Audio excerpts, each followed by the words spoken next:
American തലസ്ഥാനത്ത് നടുക്കി white ഹൌസിൽ നിന്ന് കേവലം 800 മീറ്റർ മാത്രം അകലെ നടന്ന വെടിവയ്പിൽ 2 നാഷണൽ ഗാർഡ് അംഗങ്ങൾക്ക് ഗുരുതരമായി പരിക്കേറ്റു.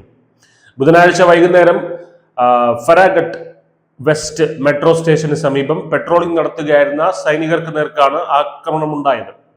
സൈനിക വിന്യാസത്തിന്റെ ആശങ്കകൾക്കിടെ 2025 നവംബർ 26 നടന്ന സംഭവത്തിൽ വെസ്റ്റ് വിർജീനിയ നാഷണൽ ഗാർഡിലെ 2 അംഗങ്ങൾക്കാണ് പരിക്കേറ്റത്. തലസ്ഥാനത്തെ കുറ്റകൃത്യങ്ങൾ തടയുന്നതിനായി വിന്യസിച്ച ഫെഡറൽ സേനയുടെ ഭാഗമായിരുന്നു ഇവർ. വെടിവെപ്പിന് പിന്നാലെ സൈന്യം നടത്തിയ തിരിച്ചടിയിൽ അഫ്ഗാൻ പൗരന് തിരിച്ചറിഞ്ഞ പ്രതിക്ക് പരിക്കേൽക്കുകയും കസ്റ്റഡിയിലെടുക്കുകയും ചെയ്തു. പ്രതിയുടെ ആരോഗ്യനിലയെക്കുറിച്ച് കൂടുതൽ വിവരങ്ങൾ പുറത്തുവിട്ടിട്ടില്ല.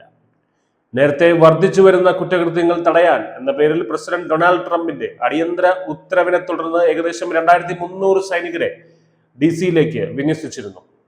കുറ്റകൃത്യങ്ങൾ കുറഞ്ഞ സമയത്ത് സൈന്യത്തെ ഉപയോഗിക്കുന്നതിനെതിരെ നഗര അധികൃതർ ഉൾപ്പെടെയുള്ളവർ ശക്തമായ വിമർശനം ഉയർത്തിയിരുന്നു. ഈ ആക്രമണത്തിന് മറുപടിയായി തലസ്ഥാനത്തെ സുരക്ഷ ശക്തിപ്പെടുത്താൻ ഭരണകൂടം 500 അധിക സൈനികരെ കൂടി വിന്യസിക്കാൻ ഉത്തരവിട്ടു. ഫെഡറൽ സ്ഥാപനങ്ങൾക്ക് ചുറ്റും മെട്രോ സ്റ്റേഷനുകളിലും സുരക്ഷ വർദ്ധിപ്പിക്കാനാണ് തീരുമാനം. എന്നാൽ ആഭ്യന്തര കാര്യങ്ങൾക്കായി സൈനിക സേനയെ ഉപയോഗിക്കുന്നത് സുരക്ഷിതമോ നിയമപരമോ അല്ല എന്ന ചർച്ചകൾ ഈ സംഭവത്തോടെ വീണ്ടും സജീവമായി.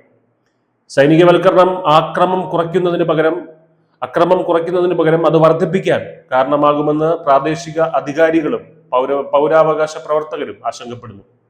ദീർഘകാല സുരക്ഷാ പൗരാവകാശങ്ങൾ, തലസ്ഥാനത്തെ ക്രമസമാധാനം എന്നിവയെക്കുറിച്ച് കൂടുതൽ ആശങ്കകൾക്കിടയാക്കി അധിക സൈനിക വിന്യാസവുമായി അധികൃതർ മുന്നോട്ടു പോകുക തന്നെയാണ്. News desk, news India Malayalam.